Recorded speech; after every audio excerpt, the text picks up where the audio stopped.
Hi everyone, and thank you for taking time out to watch this video. Today I'm with Judy. She will introduce herself in a moment. We're going to be talking about mental health in children.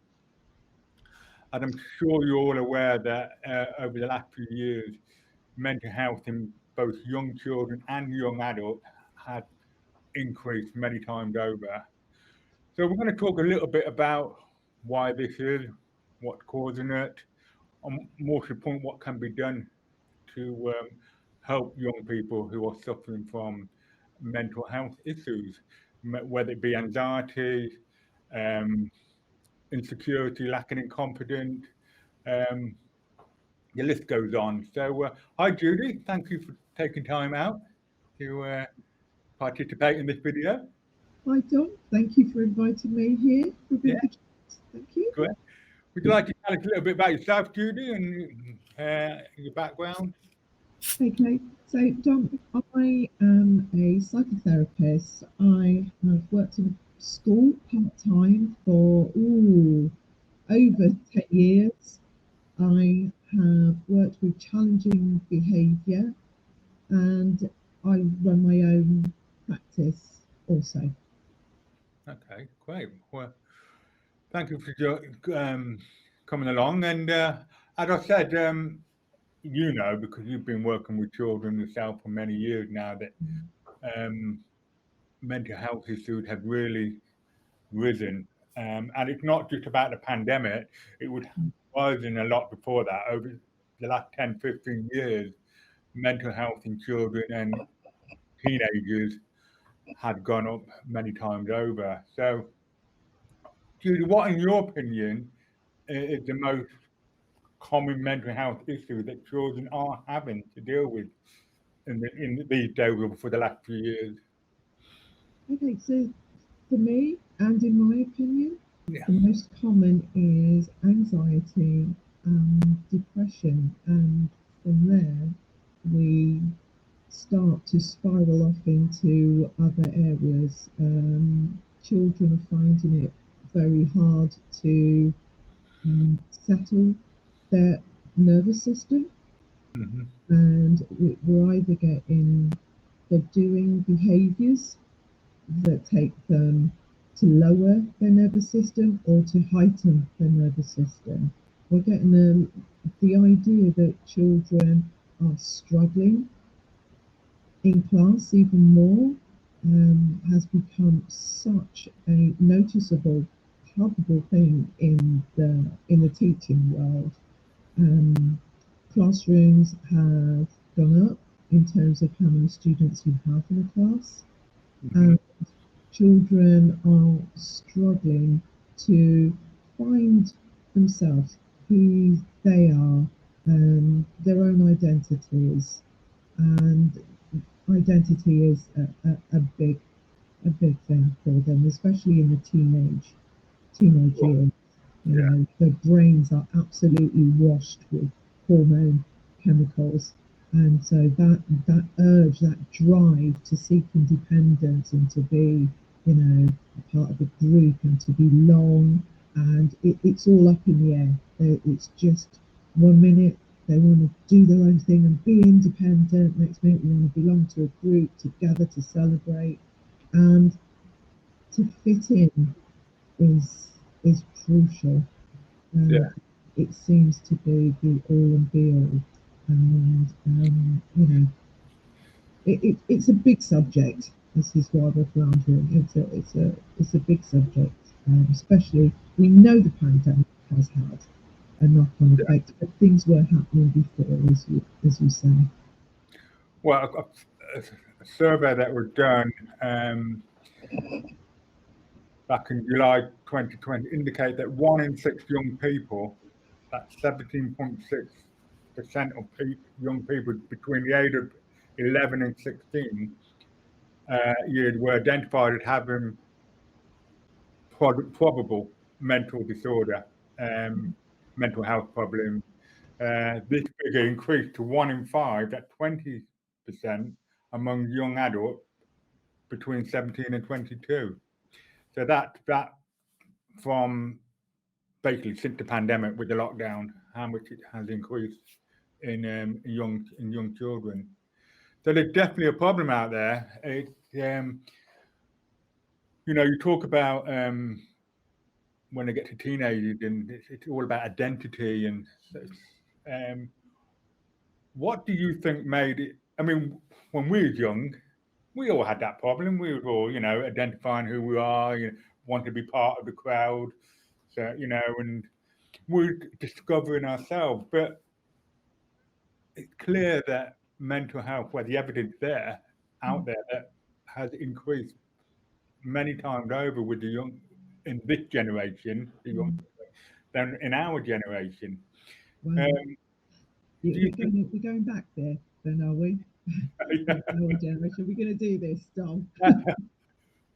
Well, we survived it, didn't we? You know what I mean? But the point I'm trying to get at, do you feel, well, certainly my experience of working with young children, that social media played a big part in this as well? Absolutely. And Dom, for us to talk about when we were young, the young people, even I'd say the 8 and 9-year-olds would go, oh please, what do you guys know? But we don't have, if we spin it in a different way, we don't have the pressure that they have that follows us around in our pocket, calling the mobile phone, with us all day. That whole pressure, that pinging, to make sure that we're on target of looking right and we're following with the latest, gossip, shall we say, the talk. It's on screen mostly.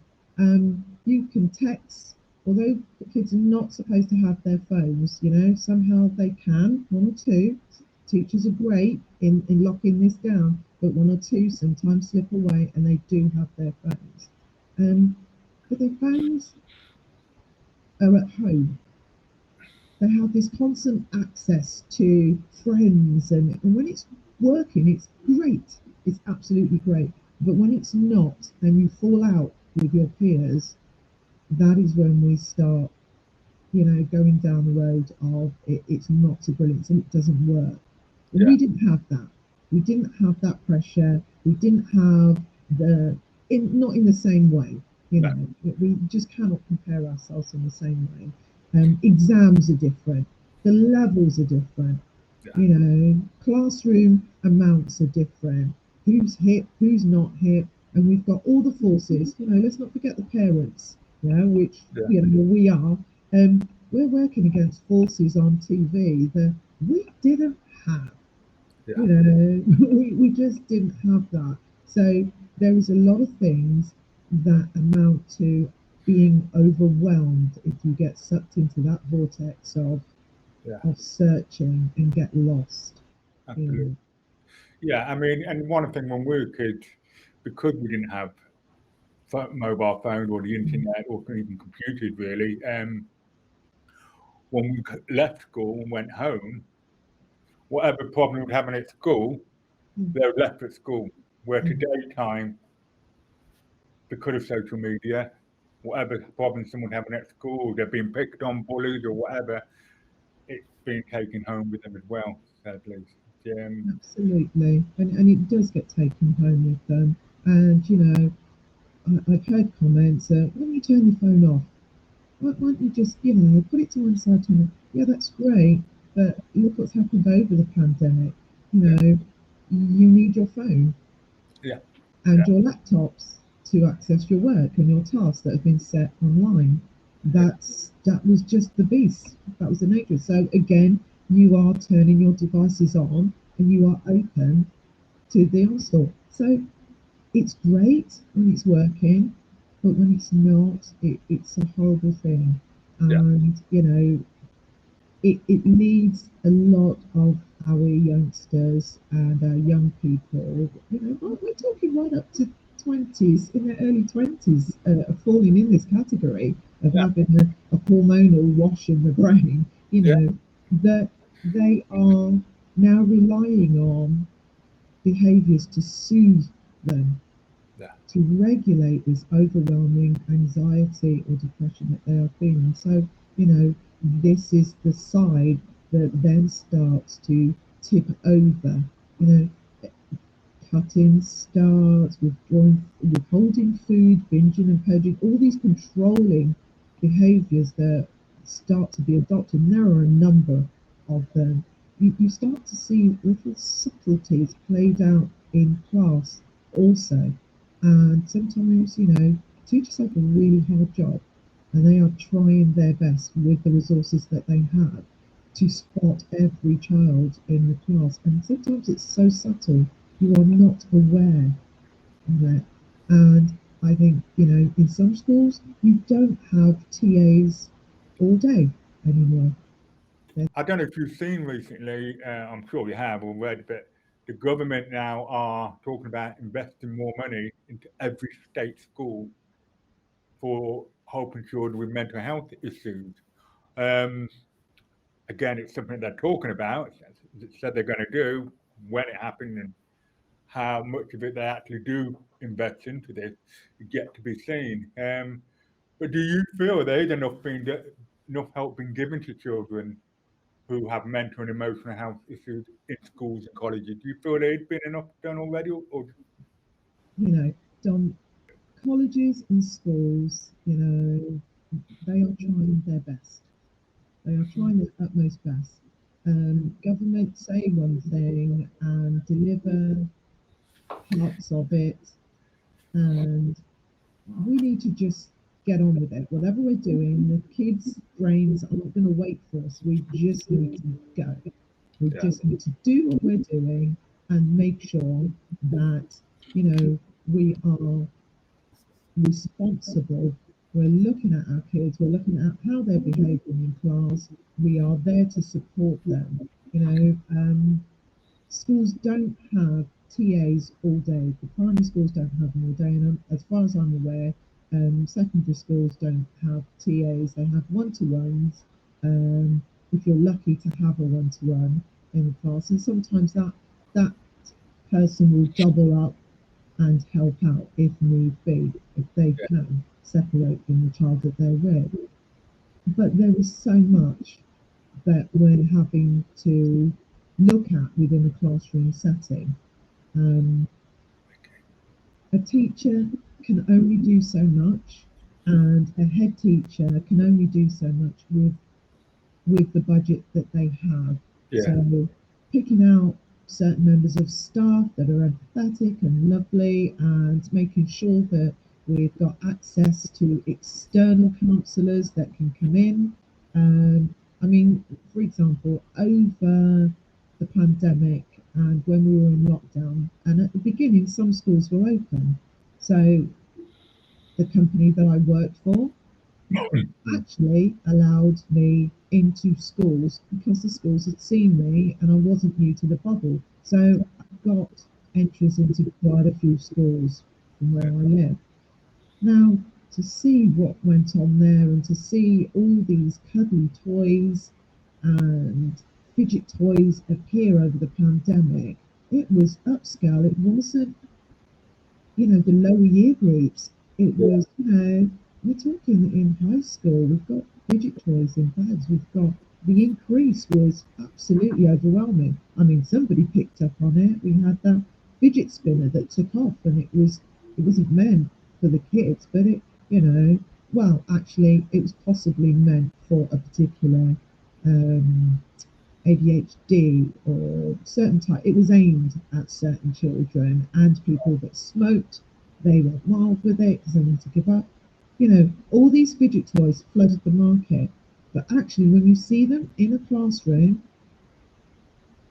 whether it be juniors, high school, it's overwhelming for the other children also, and the teacher that is trying to teach at the front.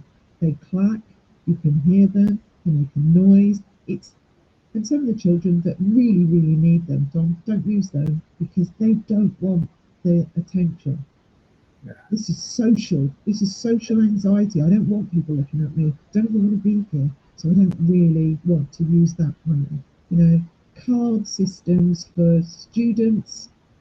to show a card, put it on the table, however the schools did it, the individual schools, or the individual child to leave the class. This was a get out, calm down for 5 minutes situation. Each school had their own way of dealing with it and their own culture within the school, and it worked for them. But, you know, this is maintenance. This is maintenance. We have to hit the root problem. Schools have so much, and we're trying to send them off to NHS. We're trying to get them through to CAMS. We're getting knocked back. Yeah. You know, what do you do, and what message does that send the child, the youngster? And what important? What do I have to do to really get to see, you know, or somebody take me seriously? I have to up what I'm doing. You know, I have to show bigger, I have to go bigger. And if I've said to people, I go big, and I don't do it, I'm going to look really bad. So, you know, the cutting is getting deeper, it's getting more frequent. The withholding food from yourself is getting more frequent, and so on. Anything that you know, Dom, anything that you're doing behaviourally, if something gets bigger and continues. Yeah. Yeah, I mean, I remember when I was at school, secondary school, and at college, we actually had a counsellor at the school. You know what I mean? So whoever, anybody had any problem or something on their mind, they could go and see that person. But as I said, hardly anybody ever went. Not, you know, well, maybe more people are not aware of. But I can always remember walking past that office and the door would open and there's never anybody in there, you know. But we did know we had somebody to go and talk to if we needed to. And I think the way things are today and how much mental health and emotional problem had escalated and increased, I would like to see part of the government budget, what putting money into mental health, having a team of people there, you know, rather than just one or two, a team of people, and have group kind of group work to improve people's mental health. I feel that there's got to be more on tap available in school because this problem is not going to go away. It's only going to increase. Yeah. So in my opinion. Well, in both our opinions, and that's all we can do today. It's in our opinion, we can have talk. Yeah. So in primary schools and in secondary schools, the in-house members, the staff members, they're stepping up, Don. You know, they are really stepping up. And they have groups and they take children out of class and lessons when they can, you know, and this is happening across the board as teams in school. But what happens when you put a member of your team in front of a child that has identity issues? How far are you going to train? You know, there is a limit that we ask our existing team in schools to go to before they start calling on the likes of us to come in, you know. So I you know, correct me if I'm wrong, are you saying that it needs actual more teams of the likes of us to be in school, the qualified people that know what they're doing and have got the tools and knowledge to help these children, you know, to the best of their ability. You know, it's, I think at the moment, from what you said and what other people said, and the way I'm hearing it, teachers are just not equipped enough to be able to deal with it themselves, and a lot of responsibility are being put onto the teacher, which is actually, I would imagine, causing a great deal of stress for them. What it is, you know, it's so it's like, in my opinion, it's like getting someone to learn to drive a car with somebody that got no experience in driving. You know what I mean? It's how can you help somebody if you haven't got experience or you're not qualified in that area? And I think that's what I mean by putting a team of people in, Okay.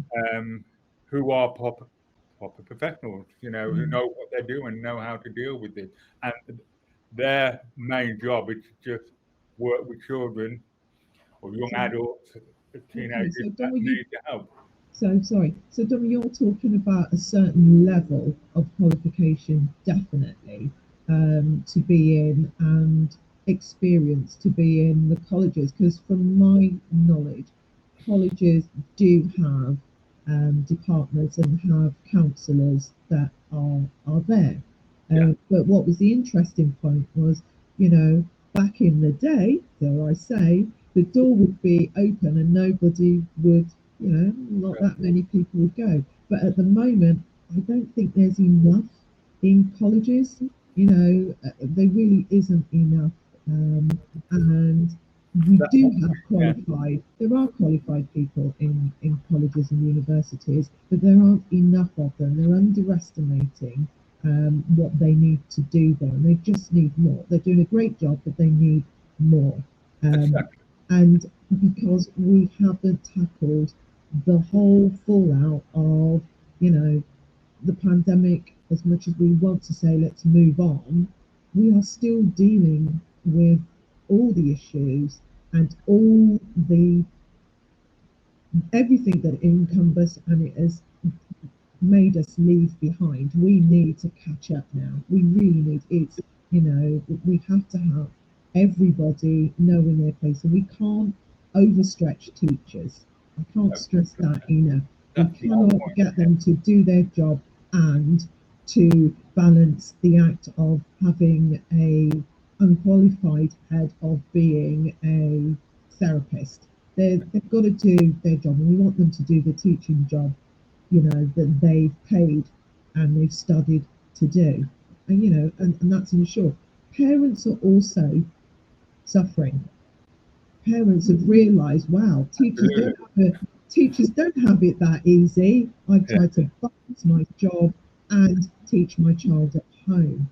But just imagine, we didn't have that done as children. We didn't see our parents trying to run a Zoom call and balance work and still do tea and come in and try and teach us a little bit of maths when we're pulling our hair out, or trying to log on for them and then disappearing to have, you know, meeting with the boss who doesn't care, or, you know, is not empathetic that day because he has to do or she has to do the same thing. So it's a real mishmash of up, down, sideways, you know.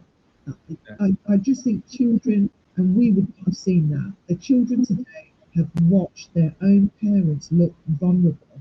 That's not a comfortable place. You know, even for teenagers to see their parents, who are stability, you know, for most families that are the stability, to look rocky, that's not comfortable. Can I, you know, as a teenager, you would think, and this is some of the stuff that I hear, I don't feel I can burden my mum or dad with that.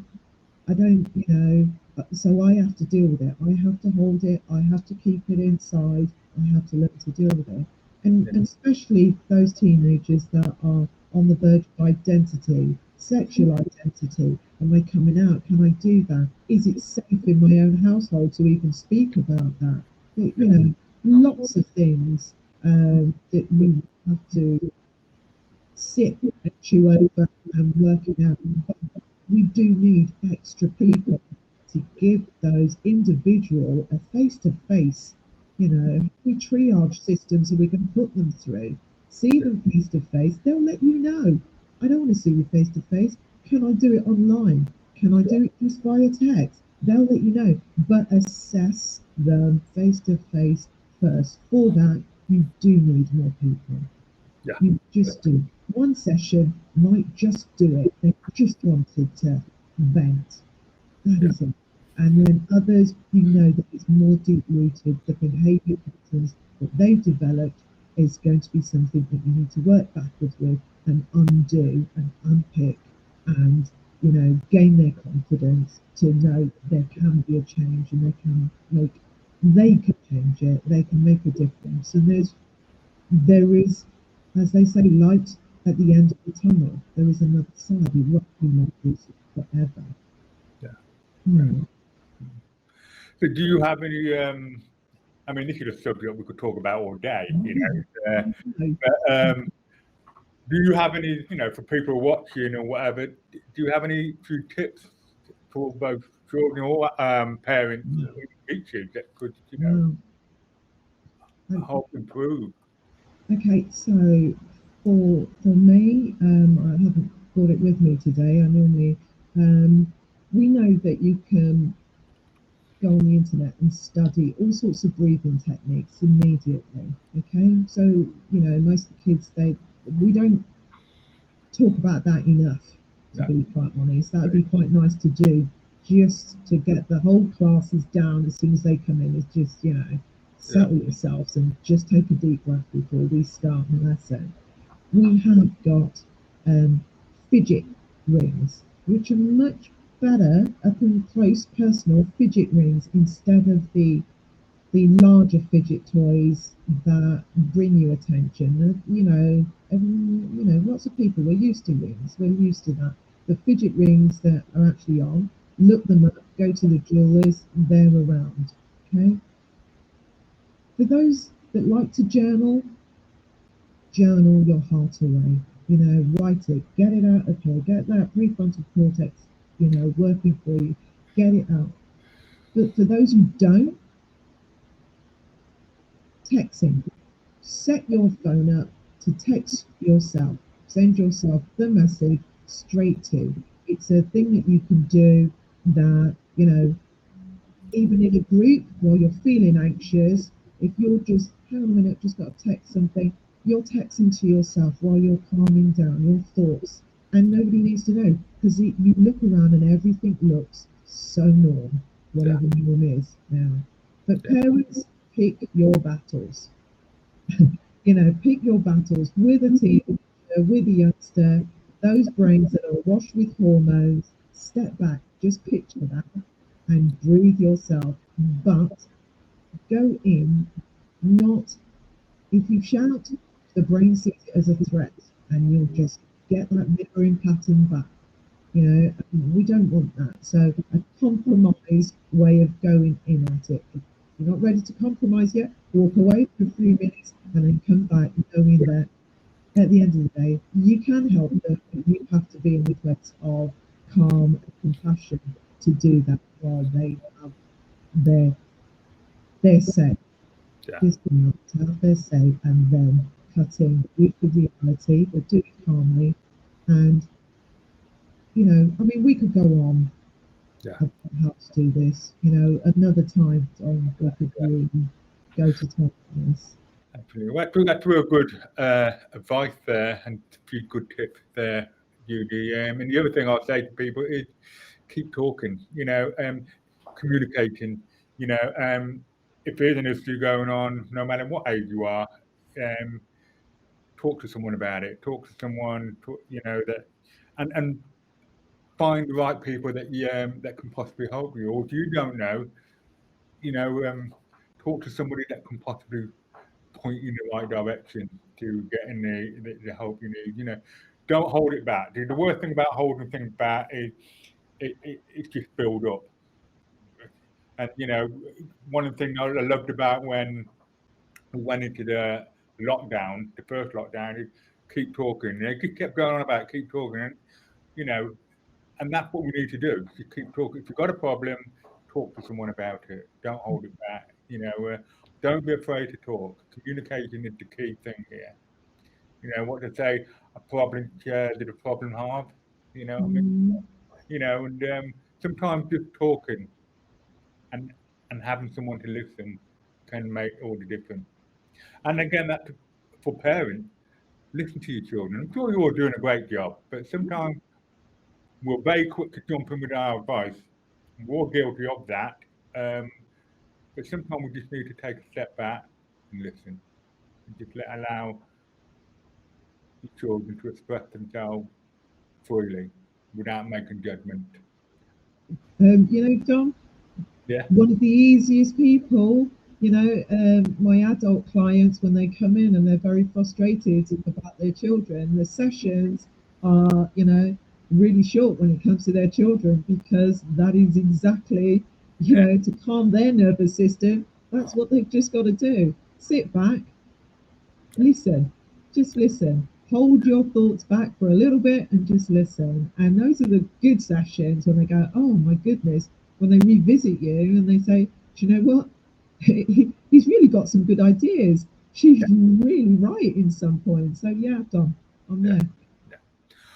Okay, well, thank you again, Judy, for taking the time out to do this. And those of you out there watching, I hope you enjoyed it. I hope you got something out of it. Please do subscribe to my channel, as I will be uploading many more videos. And please do click on the like button, and please do share on social media, whether it be Twitter, Instagram, Facebook, whatever.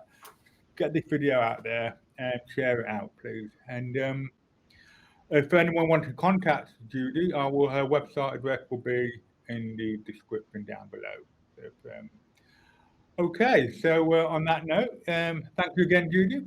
And everyone else, take care. Have a good day, evening, weekend, whatever time it may be. And stay safe and be good. And be kind to yourself and be kind to others. Okay?